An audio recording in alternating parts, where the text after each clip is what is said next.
जय श्री कृष्ण दोस्तों, स्वागत है आपका हमारी चैनल पर। दोस्तों, सच्ची श्रद्धा के साथ कमेंट में जय श्री राधे कृष्ण जरूर लिखें। दोस्तों, वर्तमान समय में हम जिस युग में जी रहे हैं उसे कलयुग कहा गया है। चारों युगों में कलयुग को श्रापित युग कहा गया है। धर्मशास्त्र में भी इस बात का वर्णन है कि जब कलयुग अपनी चरम पर पहुंचेगा तब इस धरती से धर्म का नाश हो जाएगा और उस समय भगवान विष्णु कल्कि के रूप में इस धरती पर अवतरित होकर कलयुग का अंत करेंगे और पुनः धर्म युग की स्थापना करेंगे। क्या दोस्तों, आप सभी को पता है कि भगवान श्री कृष्ण ने महाभारत काल में ये बता दिया था कि आने वाला समय यानी कि कलयुग कैसा होगा। इतना ही नहीं, भगवान श्री कृष्ण ने कलयुग के 5 कड़वे सत्य भी बताए थे जो आज देखने को मिल रहे हैं। वो कौन से 5 कड़वे सत्य है दोस्तों, क्या आप भी इसके बारे में जानना चाहते हैं? तो इस वीडियो के आखिर तक बने रहिएगा और अब तक इस चैनल को सब्सक्राइब नहीं किया है तो इस चैनल को भी सब्सक्राइब कर लीजिएगा और बेल आइकन भी ऑन कर दीजिएगा। तो चलिए बिना समय वेस्ट किए शुरू करते हैं। दोस्तों, महाभारत काल में जब पांडव अपना सब कुछ गवा देते हैं तब उन्हें वनवास जाना पड़ता है। वनवास जाने से पहले भगवान श्री कृष्ण से वे मिलते हैं और कहते हैं, हे भगवान, हम अपना सब कुछ गवा देने के बाद अब हम 5 भाई द्रौपदी के साथ वनवास जा रहे हैं। लेकिन जाने से पहले हम ये जानना चाहते हैं कि आने वाला युग यानी कलयुग कैसा होगा। उस समय के मनुष्य कैसे होंगे, लोगों के विचार कैसे होंगे और मोक्ष की प्राप्ति कैसे होगी। पांडवों के मुख से ये सारी बातें सुनकर भगवान श्री कृष्ण थोड़ी देर सोच विचार करते हैं और फिर पांडवों से कहते हैं, पहले आप सभी वन जाइए और वन में जो भी आपको दिखे वो आकर मुझे बताइए, तब मैं आपको इन सभी प्रश्नों का जवाब दूंगा। अब भगवान श्री कृष्ण के कहे अनुसार 5 भाई वन में चले गए और वन में जो कुछ भी उन्हें दिखाई दिया उसे देखकर वो हैरान हो गई। उन्हें अपनी आंखों पर विश्वास नहीं हो रहा था। कुछ समय बिताने के बाद वह सभी भगवान श्री कृष्ण के पास लौटते हैं, लेकिन इस बार पांडवों के मस्तिष्क पर असमंजस दिखाई दे रही थी।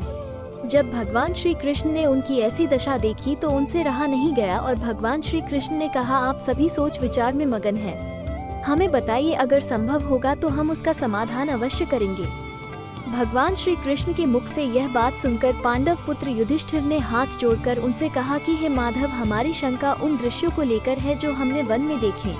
उनकी कल्पना भी हमने कभी अपने सपने में भी नहीं की थी। तभी भगवान श्री कृष्ण कहते हैं कि आप सभी एक एक करके मुझे विस्तार से बताइए कि आपने वन में क्या देखा।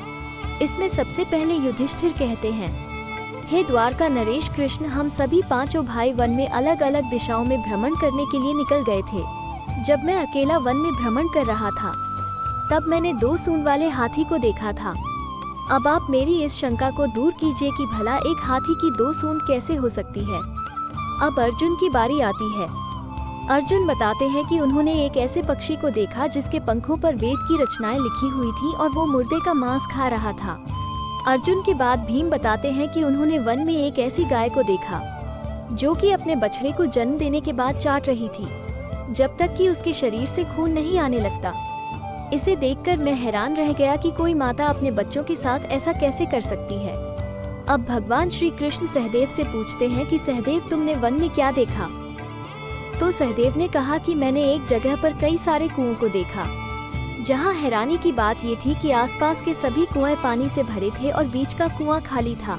बीच का कुआं गहरा भी था लेकिन फिर भी उसमें पानी नहीं था। भगवान, ऐसा कैसे संभव है?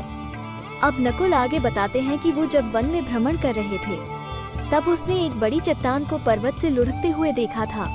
वो चट्टान कितने ही बड़े पेड़ों से और शिलाओं से टकराती है लेकिन उसे कोई नहीं रोक पाता और अंत में एक छोटे से वृक्ष के स्पर्श से वो चट्टान रुक जाती है। अभी युधिष्ठिर श्री कृष्ण से कहते हैं कि हे वासुदेव, हम सभी भाइयों ने जो कुछ भी देखा वो आपको बता दिया। अब आप हमारी सारी शंकाओं को दूर करते हुए हमें विस्तार से बताइए। तब भगवान श्री कृष्ण ने युधिष्ठिर से कहा कि धर्मराज, जैसे कि आपने बताया, आपने 2 सूंड वाले हाथी को देखा, लेकिन इसमें हैरान होने की बात नहीं है क्योंकि कलयुग में ऐसे व्यक्ति ही राज करेंगे जो बोलेंगे कुछ और करेंगे कुछ और। उनके मन में कुछ और होगा और वो करेंगे कुछ और। ये लोग शोषण करने का एक भी मौका हाथ से नहीं जाने देंगे। ये बस अपने ही हित की बात सोचेंगे। अब भगवान श्री कृष्ण अर्जुन से कहते हैं कि हे पांडव पुत्र अर्जुन, तुमने वन में एक ऐसे पक्षी को देखा जिसके पंख पर वेद की रचनाएं लिखी हुई थी और वो मुर्दे का मांस खा रहा था। लेकिन इसका मतलब यही है कि कलयुग में ऐसे ही लोग होंगे। जो कहने को तो विद्वान और ज्ञानी पुरुष कहलाएंगे, किंतु इनका आचरण राक्षसी होगा। उनके मन में यही होगा कि जल्दी किसी की मृत्यु हो और वो उनकी संपत्ति के मालिक खुद बन जाए। कलयुग में मनुष्य के लिए सबसे ऊपर धन और संपत्ति होगी और कुछ गिने चुने लोग ही होंगे जो उसे प्रिय होंगे। इसके अलावा कलयुग में ज्यादातर इंसान अपनों को ही ठग कर आगे बढ़ने के विचार कर रहे होंगे। अर्जुन के बाद भगवान श्री कृष्ण भीम से कहते हैं कि है भीम, जैसा कि आपने देखा कि एक गाय अपने बछड़े को इतना चाटती है कि उसके शरीर से खून आने लगता है, ठीक इसी तरह कलयुग का मनुष्य अपने बच्चों पर इतना प्यार लुटाएगा कि उसका विकास रुक जाएगा। एक माता की ममता अपने औलाद की मोह माया और संस्कार में इस तरह से बांध के रख देगी कि उसके बच्चे का जीवन नष्ट हो जाएगा। अगर किसी का बेटा घर द्वार छोड़कर साधु बन जाएगा तो उसके दर्शन को हजारों व्यक्ति जाएंगे, लेकिन जब खुद का बेटा साधु बनेगा तो वो रोएंगे, विलाप करेंगे कि मेरा बेटा गलत रास्ते पर चला गया। दोस्तों, यहाँ भगवान श्री कृष्ण जीवन की वास्तविकता को बताते हैं कि इंसान को ये समझना होगा कि तुम्हारे पुत्र तुम्हारे नहीं, अपनी पत्नियों की अमानत है, और पुत्रियां अपने पतियों, और तुम्हारा ये शरीर मृत्यु की और आत्मा परमात्मा की अमानत है। भीम की जिज्ञासा को शांत करने के बाद भगवान श्री कृष्ण सहदेव को कहते हैं कि तुमने वन में देखा कि एक साथ कई कुएं थे, लेकिन सिर्फ बीच का कुआं ही खाली था, जिसका मतलब है कि कलयुग में धनी व्यक्ति ही अपने मन की खुशी के लिए विवाह उत्सवों में धन खर्च करेंगे, लेकिन अपने आस पड़ोस के किसी गरीब को देखकर उसकी मदद नहीं करेंगे, फिर चाहे वो गरीब उनका संगा ही क्यों ना हो। अपनी मौज मस्ती के लिए, खुद को खुश रखने के लिए वो शराब कबाब में पैसे उड़ाएंगे, लेकिन किसी के आंसुओं को पोंछना अपना कर्तव्य नहीं समझेंगे। कलयुग में अन्य व्यक्ति उसका उपभोग करेंगे, लेकिन गरीब व्यक्ति एक एक दाने के लिए तरसेंगे और ऐसे ही मर जाएंगे। भगवान श्री कृष्ण की ये सारी बातें सुनकर सहदेव थोड़े दुखी हो जाते हैं, लेकिन इस कठोर सच के सामने क्या ही कर सकते थे।